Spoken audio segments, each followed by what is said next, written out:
मी शंभूराज विजयदेवी शिवाजीराव देसाई ईश्वर साक्ष शपथ घेतो की कायद्याद्वारे स्थापित झाले आहे अशा भारताच्या संविधानाबद्दल मी खरी श्रद्धा व निष्ठा बाळगेन।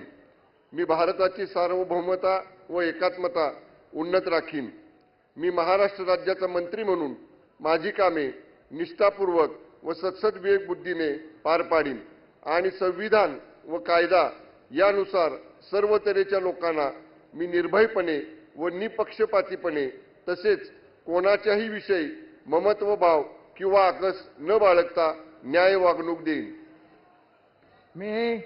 मी शंभूराज विजयदेवी शिवाजीराव देसाई ईश्वर साक्ष शपथ घेतो की महाराष्ट्र राज्याचा मंत्री म्हणून माझ्या विचारार्थ आणली जाईल किंवा मला ज्ञात होईल अशी कोणतीही बाब असा मंत्री म्हणून माझी कामे यथायोग्य पार पाडण्यासाठी आवश्यक असेल ते खेरीज करून एरवी मी कोणत्याही व्यक्तीला किंवा व्यक्तींना प्रत्यक्षपणे वा अप्रत्यक्षपणे कळवणार नाही किंवा त्यांच्याकडे उघड करणार नाही। धन्यवाद। जय हिंद, जय महाराष्ट्र। ॲडव्होकेट आशिष मीनल बाबाजी शेलार।